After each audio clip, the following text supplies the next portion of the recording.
kuatkan hati. Negeri ini memanggilmu kawan. Belajar bergerak berbagi untuk negeri. Guru penggerak majukan pendidikan. Guru penggerak menghamba pada murid.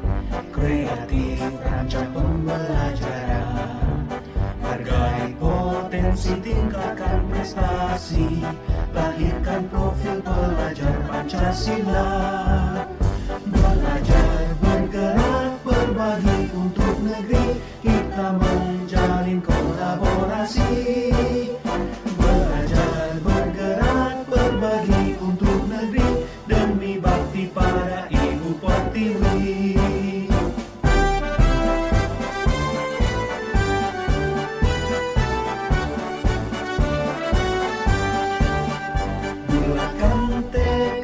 Kuatkan hati, negeri ini memanggil. Yang terhormat kepala sekolah atau yang mewakilinya, yang terhormat pada hari ini kita diberi kesehatan lahir batin sehingga kita dapat berkumpul dalam rangka kegiatan rapat sosialisasi. Alhamdulillah, mudah-mudahan dengan berkumpulnya ini menjadi jalannya silaturahmi dan kolabor ini.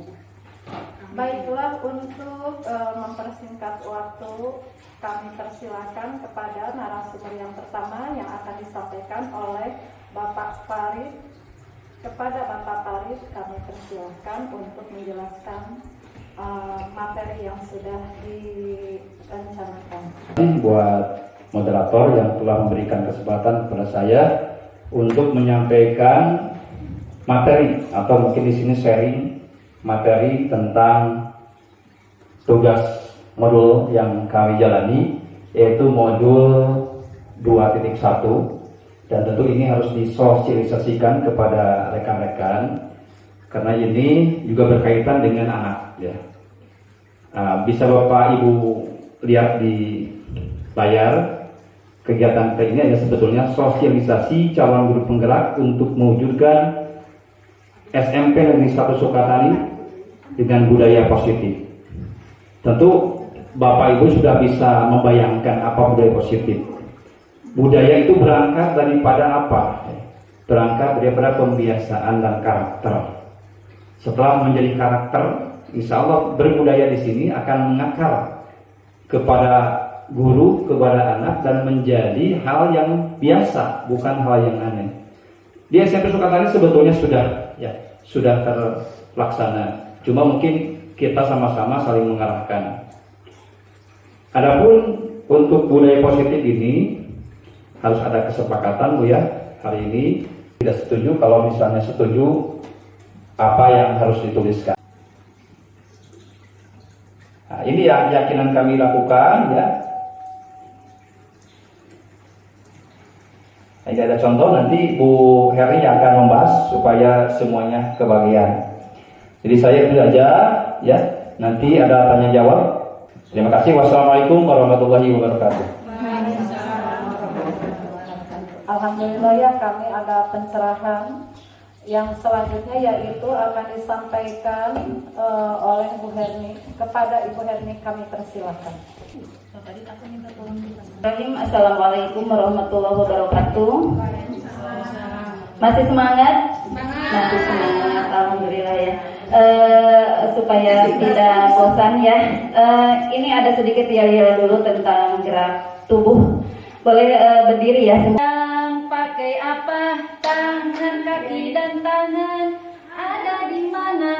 Kaki dan tangan ada di badan ya, biar ngantuk ya. Saya ikuti semua ya. 1, 2, 3. Kita jalan pakai apa? Kaki. Kita megang pakai apa? Tangan, kaki dan tangan ada di mana?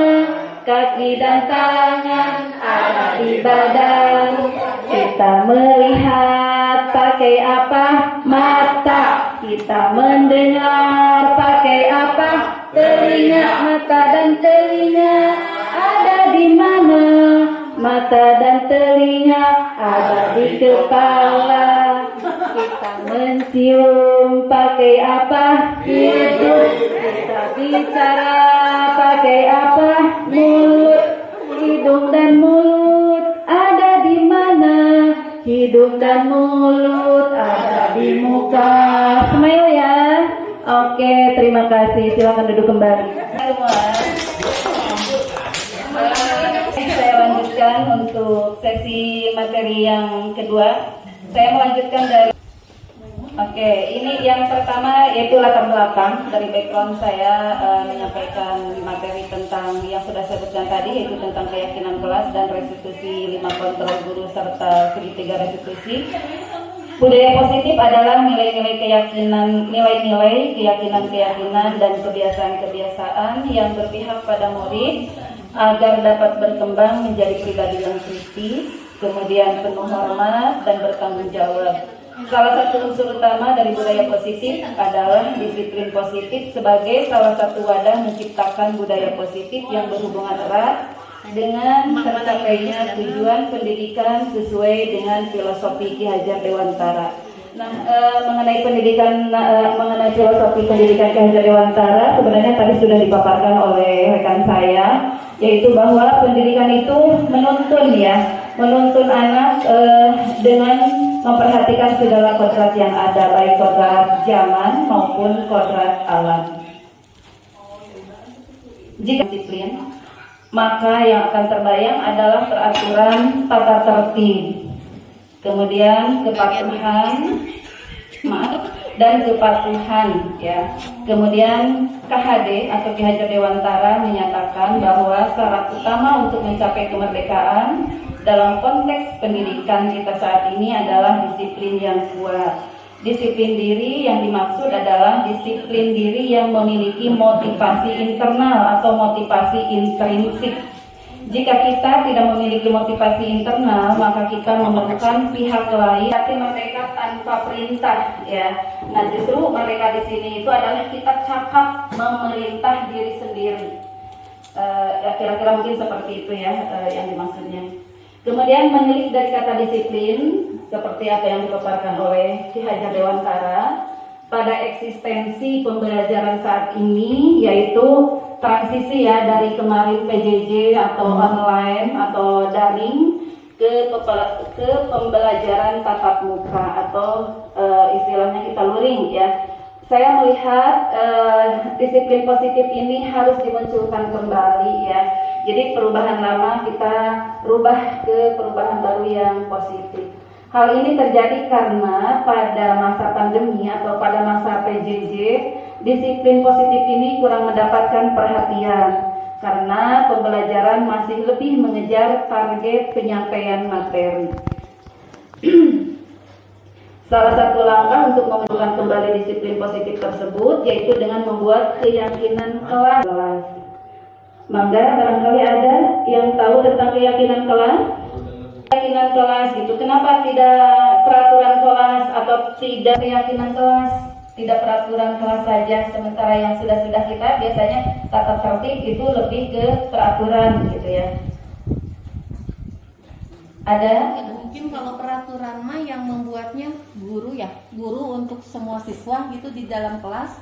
Kalau keyakinan kelas mungkin itu hasil kesepakatan yang tadi ya, jadi kita buat aturan itu berdasarkan kesepakatan semua siswa. Jadi keinginan siswa, jadi keinginan siswa kemudian diajukan kepada guru, nanti guru dan siswa kalau memang itu mix gitu diyakini benar harus bisa dilaksanakan, ya kita sepakati jadilah itu aturan kelas. Jadi kalau aturan kelas betul apa yang disampaikan oleh Bu Yaya Rasa juga diperbuat oleh Pak Inggit. Jadi kalau peraturan itu biasanya dibuat oleh seseorang, misalnya oleh kepala sekolah atau oleh guru ya. Guru itu langsung membuat aturan di sekolah. Dilarang bawa sepatu ke kelas gitu ya. Atau misalnya dilarang tidur di kelas, dilarang makan dan minum di kelas. Nah itu adalah seperti aturan. Tapi kalau keyakinan kelas gitu ya, kalau keyakinan kelas itu yang membuat itu adalah siswa, murid ya. Misalnya, dan keyakinan kelas itu apa ya? Jadi pernyataan-pernyataan positif, misalnya tadi kan dilarang makan dan minum di kelas. Gitu. Terus, nah seperti itu ya. Kemudian saya akan mencoba menjelaskan apa keyakinan kelas itu ya. Nah, keyakinan kelas itu yaitu merupakan setiap tindakan atau perilaku yang kita lakukan di dalam kelas dalam menentukan terciptanya sebuah lingkungan positif. Perilaku warga kelas tersebut menjadi sebuah kebiasaan yang akhirnya membentuk sebuah budaya positif ya. Jadi karena tadi itu kan menciptakan lingkungan yang positif, kemudian lingkungan tersebut terus dibiasakan sehingga menjadi suatu kebudayaan. Yang namanya budaya itu karena kebiasaan itu karena dibiasakan. Kenapa dibiasakan? Karena itu diciptakan gitu ya. Jadi karena itu diciptakan, dibiasakan, sudah menjadi budaya. Nah itu ya. Jadi yang namanya budaya itu kan dari hasil cipta karsa rasa manusia seperti itu. Juga iya, tapi setelah saya tahu, oh ternyata itu teh salah ya, kurang tepat. Seharusnya kita itu harus memperlakukan diri, mengambil sikap sebagai seorang manajer dengan cara tadi ya, diidentifikasi, divalidasi dan ditanya tentang terutama keyakinan kelas yang telah dibuat di kelasnya gitu. Kalau misalnya kesiangan, kenapa kesiangan gitu ya, terus ya. Demikian tadi presentasi dari saya ya, saya mohon maaf atas segala kekurangannya. Wassalamualaikum warahmatullahi wabarakatuh. Waalaikumsalam.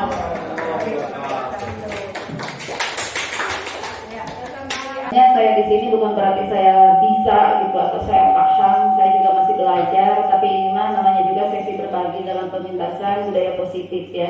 Namun sebelumnya barangkali ada yang mau bertanya, baik itu dari materi apa yang saya sampaikan atau materi yang Pak Farid sampaikan, boleh dipersilakan. Ya, silakan Bu Ani Menda.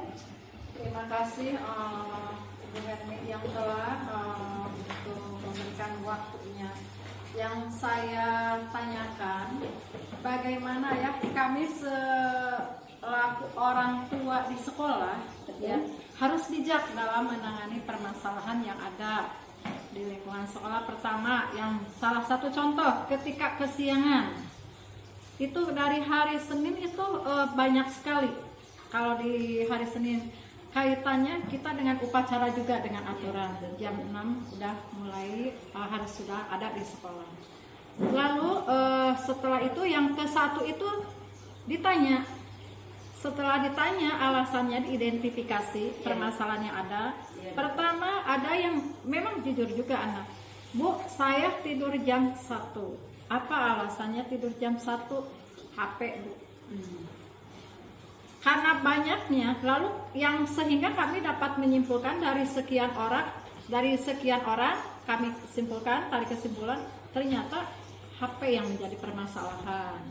Nah, bagaimana dengan aturan dilema ya? Di sini kami harus bijaksana. Sementara di sana, anak di luar sana itu dengan aturan yang tidurnya terlalu malam, sehingga dampaknya ke sekolah. Ini dilema juga. Sehingga kami udah berkali-kali sampai mungkin ada komitmen. Ya, sehingga kami mengeluarkan komitmen, jika kesiangan kalian harus begini. Nah, salah satunya. Iya. Nah, kami dilema juga Bu dengan adanya aturan yang harus bijaksana, dengan aturan yang di luar sana. Jadi bagaimana perilaku kami sebagai guru agar bijak menghadapi anak dengan kesiangan lagi, masalahnya itu lagi. Nah, bagaimana untuk menyikapi permasalahan.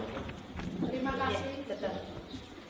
Terima kasih kepada Bu Amininda yang bertanya tentang bagaimana menyikapi anak yang melakukan pelanggaran, dan pelanggarannya itu diantaranya itu kendalanya itu adalah HP gitu, dan sepertinya anak tersebut ketika ditanya alasannya itu lagi gitu ya. Ini mau dijelaskan sama Pak Farid atau sama saya? Boleh? Ya, karena tidurnya larut malam karena dia mengoperasikan HP gitu ya, memainkan HP. Game, terutama game. Kemudian setelah itu ibu pernah ditanya nggak apa sih keinginannya? Terus terus di sekolahnya udah buat belum keyakinan kelasnya gitu kan? Nah, kalau yang memang kaitannya yang melanggar itu ya, melanggar. Karena kami juga di sana kelasnya berapa? 9. Itu kebanyakan kelas 9. Iya, betul. Kebetulan kami tidak mengajar di kelas 9, mengajar di kelas 7. Ya kalau kelas 7 Iya, betul. Yang baik, karena itu tadi yang melakukan pelanggarannya adalah kelas 9 dan kelas 9 ya mungkin karena itu kan tentang keyakinan kelas itu sepertinya kemarin-kemarin belum pernah dilakukan oleh kita. Yang ada itu hanyalah tata tertib gitu ya, tata tertib yang dibuat oleh sekolah. Jadi hanya sepihak gitu yang membuatnya, sehingga kan anak-anak itu jadi dipaksakan jadi seolah otoriter, mendoktrin si anak harus A, harus melakukan B gitu kan. Nah, kadang-kadang anak melakukan laku A itu karena ya mungkin waktu orang sedang kayak nyonggol gitu karena sieun atau dan lain sebagainya. Jadi belum tertanam keyakinan kelasnya. Dan untuk kelas 9 sepertinya belum pada buat keyakinan kelas. Tapi kalau sudah buat keyakinan kelas gitu ya, kamu ini apa sih maunya gitu? Mau sekolah disepakati itu kan anak-anak, karena sudah disepakati dan harus diyakini oleh siswanya ya. Mungkin saya bisa menjawab itu, tapi barangkali ada rekan saya mau mencoba menguatkan atau menambahkan dari jawaban saya. Izin menambahkan, Bu. Apa yang disampaikan Bu Herni betul ya. Jadi memang awal-awal kita harus membuat keyakinan kelas, seluruh kelas ya, 7, 8, 9. Tapi kan yang di lapangan sudah terjadi, kemudian keyakinan kelas tidak dibikin. Nah, solusinya adalah di samping kita menanyakan alasan, nanti kan anak menjawab, saya salah. Secara fitrah sebetulnya siswa sudah bisa merasa bersalah, kemudian mereka juga akan meyakinkan bahwa kesalahan ini adalah misalnya terlalu larut malam tidurnya. Solusinya menurut saya, walaupun ini tidak berkaitan dengan masalah segitiga restitusi, kita ajak atau undang orang tuanya, kemudian kita diskusi, dan insya Allah di sini akan ada pemecahan masalahnya. Karena kalau misalnya hanya kita saja tanpa ada keyakinan kelas yang sudah disepakati, saya kira tetap seperti itu. Jadi harus dilibatkan orang tua, karena yang melakukan itu di rumahnya, Bu ya, di rumahnya tanpa kontrol kita. Jadi kita harus bisa mengundang orang tua, kemudian bicara, dan lebih baik keyakinan kelas dibikin dulu. Begitu Bu dari saya. Terima kasih. Ikrar siswa yang selalu persiapan Senin kan ya, jadi siswa. Itu bisa dikatakan keyakinan, bisa tidak kalau itu, atau kesepakatan bisa dikatakan seperti itu tidak? Baik, yang saya akan coba jawab. Kalau menyimak dari poin-poinnya, itu bisa dikatakan keyakinan sekolah, itu bukan keyakinan kelas, tapi itu keyakinan sekolah. Karena poin yang pertama itu yang ingin saya tanyakan adalah bagaimana kalau misalkan yang diterapkan di sekolah, rencana tindak lanjut Bapak dan Ibu untuk diterapkan di tiap-tiap jenjang atau minimal jenjang kelas 1 aja dulu, kelas 7 ya, untuk menerapkan supaya anak-anak lebih kepada budaya positifnya bisa lebih teraksenkan, atau lebih kepada psikomotoriknya, bisa misalkan buang sampah ya, buang sampah itu gimana supaya dia betul-betul menerapkan kalau saya buang sampah yang benar itu anorganik ke anorganik, organik ke organik, terus sampah yang berbahaya kepada tempat sampah yang berbahaya. Itu aja mungkin. Kalau ada keinian kata-kata saya mohon maaf ya. Iya, itu penginten Pak Farid, Ibu ya. Sistematis, terukur, dan semuanya. Jadi menurut pendapat saya, kami mungkin kan hanya berusaha, Bu ya. Yang menentukan sebetulnya Allah Subhanahu wa taala. Cuma kita memiliki langkah-langkah. Salah satunya sesuai dengan nilai dan peran guru penggerak. Di sana mengatakan bahwa kita harus berkolaborasi, harus mengajak semua guru, ya terkhusus mungkin kelas 7 ya. Kita sama-sama menyamakan konsep, menyamakan prinsip bahwa ini budaya ini tidak bertentangan dengan nilai-nilai agama, tidak bertentangan dengan nilai prinsip, tidak bertolak belakang dengan nilai budaya kita. Jadi bisa asal kita menyadari, saya dulu mungkin Bu ya, sebagai orang yang pernah mendengar pertama kali tentang PGP ini, program guru penggerak ini, berarti saya harus mulai dari diri sendiri. Kemudian juga Sebetulnya walaupun ini menjadi tuntutan buat kami untuk memberikan contoh, dan sampai saat ini mungkin penilaian dari Bapak Ibu ya, actionnya belum maksimal ya. Cuma gitu, kita berkolaborasi, kita menyamakan visi, menyamakan konsep, dan sama-sama menghormati, menghargai kebijakan-kebijakan dari pemerintah, termasuk PGP ini. Dan salah satunya mungkin ini Bu, sosialisasi tentang penerapan budaya positif di sekolah. Ini salah satu pemantik ini. Dan kesannya mungkin lebih banyak lagi kegiatan-kegiatan yang akan menyamakan konsep kita, prinsip kita, sehingga budaya positif ini bukan hanya obrolan doang, bukan hanya materi doang, tapi betul-betul diterapkan dalam pembelajaran di kelas. Mungkin Bu Herni menambahkan. Terima kasih, Desa, begitu aja. Baik, ya saya hanya menambahkan sedikit ya, untuk menerapkan budaya positif. Betul apa yang disampaikan oleh rekan saya Pak Farid, yaitu dengan cara kolaboratif ya, jadi semuanya harus bersinergi ya, semuanya harus bersinergi ya, semua yang ada di sini atau ekosistem sekolah di sini harus semuanya bersinergi gitu ya. Jadi tidak bisa untuk menerapkan budaya positif ini per individu atau per personal gitu ya.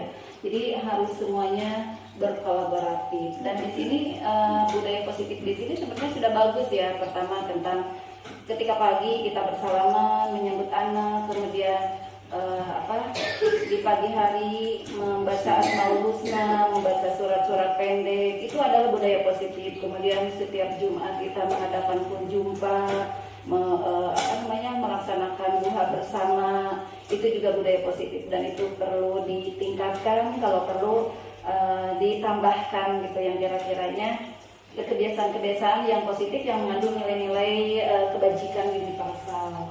Ya mungkin itu yang bisa saya tambahkan. Pada hari ini kita diberi kesehatan lahir batin sehingga kita dapat berkumpul dalam rangka kegiatan rapat sosialisasi. Alhamdulillah, mudah-mudahan dengan berkumpulnya ini menjadi jalannya silaturahmi dan telabu ini. Terima kasih kepada Bapak Farid Purwanto dan Ibu Herni yang telah memaparkan begitu banyak ilmu-ilmu yang kami dapat. Alhamdulillah ya. Mungkin hanya itu yang kita dapat sampaikan.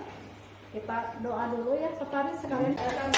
Yang selanjutnya yaitu kita acara doa tutup saja. Kami serahkan kepada Bapak Farid Purwanto. Silakan Pak. Ya, terima kasih Bu. Baik, bismillah. Kita baca istighfar 3 kali. Astagfirullahaladzim, astagfirullahaladzim, astagfirullahaladzim, la ilaha illallah, Allahu akbar. Allahumma sholli ala sayyidina wa habibina wa syafi'ina wa karimina wa maulana Muhammad wa sallim radhiyallahu amin. Bismillahirrahmanirrahim. Alhamdulillahirabbil alamin. Hamdan syakirin, hamdan daimin, hamdan yuwafi ni'amahu yukabi majidah. Ya Rabbana lakal hamdu kama yanbaghi li jalali wajhikal mu'adzimi sultanik. Allahumma sholli ala sayyidina Muhammadin salatan tunjina biha min jannah ahwal abad wa tatmina bi jannah hajat wa tutahhirna min jami'i sayyi'at wa tarfa'una bi ila darajat wa tuballighuna bi aqsal ghayat min jami'il khairat fil hayat wa badal mamat.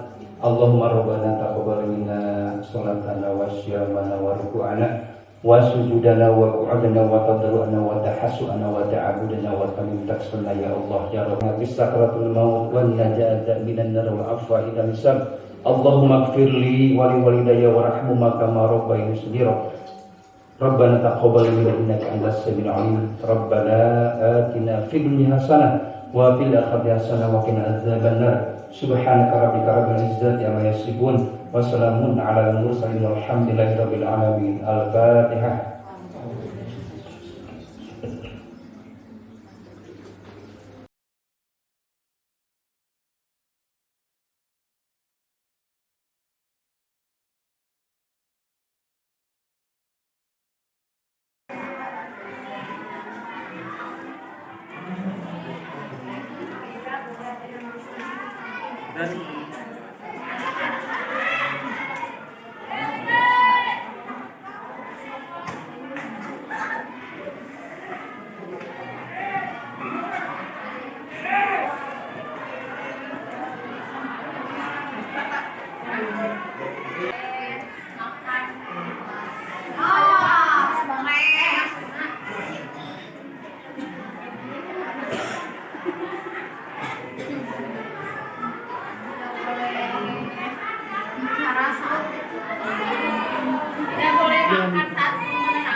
Yang sudah ke tempat duduk lagi.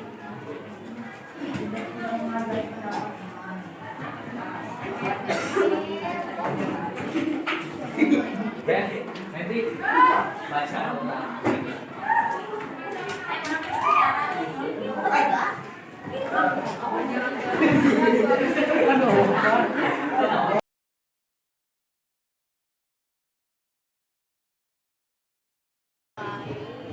Assalamualaikum warahmatullahi wabarakatuh. Perkenalkan, nama saya Muhammad Bin Fadilah, kelas 9 SMP Negeri 1 Sukatani, Purwakarta.